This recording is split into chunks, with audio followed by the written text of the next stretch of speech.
All right, we got to talk about the Ulevo situation.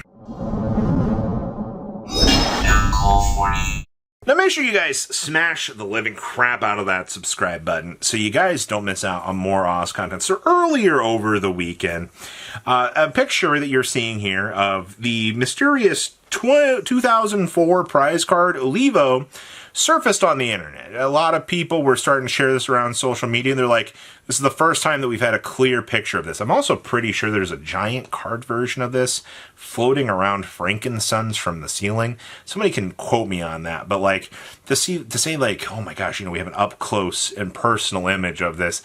I'm not really buying it because I remember seeing at Frankenstein's in some of the videos that there was an Olivo floating around on the ceiling. So to be like, oh my gosh, we get the first close-up of this was really cool. And then it started, the conversation started to point to Jackarade, saying that, Jackarade actually had this card. Now, I want to proof this with some background as to who in the world Jackarade is. And I'll show their conversation here in a second, but some background on Jackarade. Jackarade is a store that has some of the craziest actual known prize cards in the game of Yu-Gi-Oh! They've socially and publicly posted pictures with them.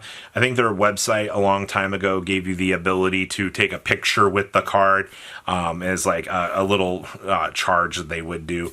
It was an interesting concept that, you could get your name next to one of these cards as kind of like a souvenir, but like that was years ago. And also, as somebody that has had World's Prize cards, if you look back on the history of the channel, we've had the Emperor of Lightning, we've had the Pit Boss.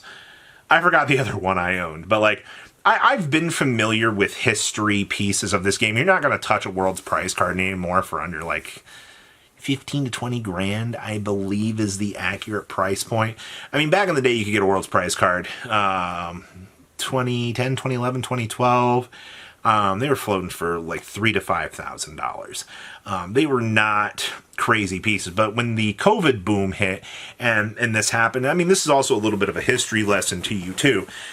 Some of these rare cards have gone into, we like to say when they hit the OCG market, they just go dormant, and there's still World's Prize cards floating around on our side of the market. There's also evidently unauthorized versions that are floating around outside of the prize card cases.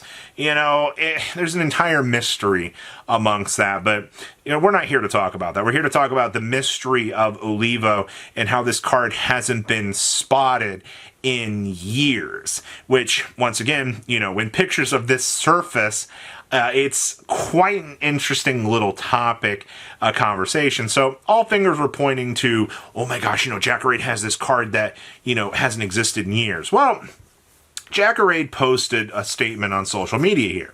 It said, due to the nature our post going viral and mass attention regarding Olivo, we would like to make a statement regarding the previous post and confirm facts. The card in this post are rare cards that we currently have.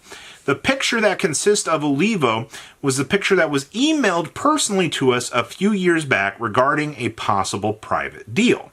It was just a reminder of the extreme things we come across during our journey of opening a card shop. However, we do not own that card.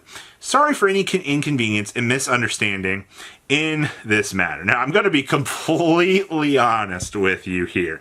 All right. The conversation about Olivo existing has had people talking about the cards like 300 grand as like one of the grandfather prize cards and how crazy this is. But I want to bring to your attention here the photo that is actually attached here and the history of these cards that exist within this photo. First of all, evidently this Alt Art Karibo is a one of one in the world, made by Konami back in the day. Jackarade has had this Karibo for a very, very long time, people. Actually, I think this Karibo was one of their coolest centerpieces that kind of made their store, into the monster that it is today, which is actually really, really, really cool. Also, there is the Grizzly, the Red Star Beast. This one popped up, I think, a while back on eBay. There was a scam for it a good couple of years. I think we ended up trying to bid on it. I think it went for a couple $1,000s. Obviously, there's more than one grizzly in the world, but I remember it popped up. We tried to bid on it, and it ended up being a massive scam at the end. So, you gotta be very careful about things like this. The Skuna. So, history fun fact from my knowledge of this card. At one point, we did have access to a Skuna. I had it for a little while. We sold it to Eagle Fan, and I believe Eagle Fan sold it to Jackarade through a sale. So I believe that's where this Skuna came from. I gotta double check my history on that one, though.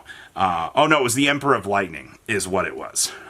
That's what it was. Oh my gosh, my history here is a little bit faded off.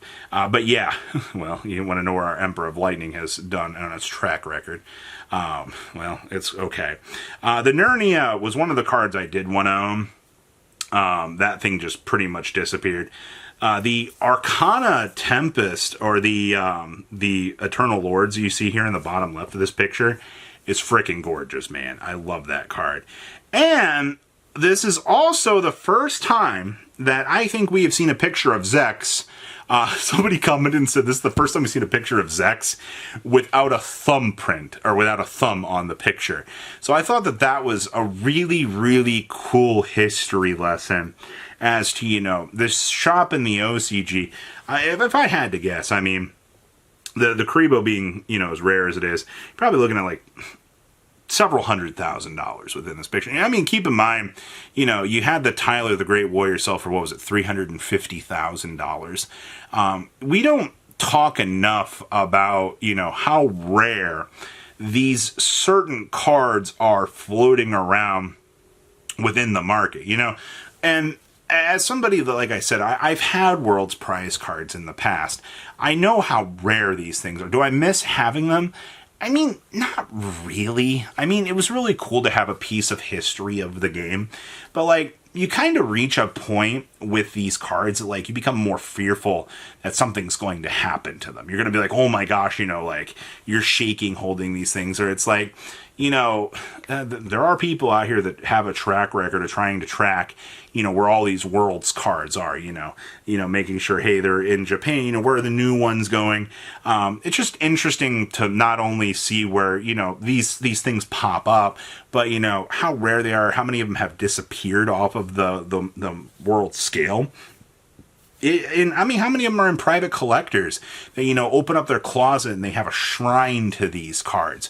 They, you know, don't even get to see the light of day anymore. I don't have an answer to you, but to see a picture of Olivo surfacing back on the internet and showcasing just the scale of these cards, I think is important to the game's history.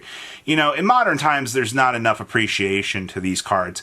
And, you know, it's Yu-Gi-Oh's kind of gotten the reputation of, you know, they're not really for the collectors. But I mean, like, to see the conversation floating around and to see, you know, a viral post coming through here and showcasing some of the madness that, you know, this is. I think that's important, man. I'm kind of curious to know, one, how much the Olivo is worth on the private sale, because obviously the sale didn't go through. They had to ask such an extravagant amount that there wasn't that. And also, I mean, if you do walk around some of the shops in Japan, it used to be that some of the shops would have some of these Worlds cards on display. I don't know if that's still the case. I mean, that was all pre-COVID. It was like 2019, 2018. The nostalgia block and a lot of these collector's items, they really have taken a back seat for some of the world, and it's kind of sad, actually. I truly want there to be more of an experience for these cards, but your history lesson today, Olivo is out. You get to see some really rare Yu-Gi-Oh cards, and you get to see the conversation of, you know, people flipping shit about prize cards that, well, actually are still hidden away somewhere in somebody's vault. So welcome to the rare world of Yu-Gi-Oh! A world that most of you don't even believe exists, but it does, and I've seen it. It's truly a mystical place. Please, leave a comment down below. Tell me what you guys think, and I'll see your beautiful faces back here in the day, guys. patrons. Thank you.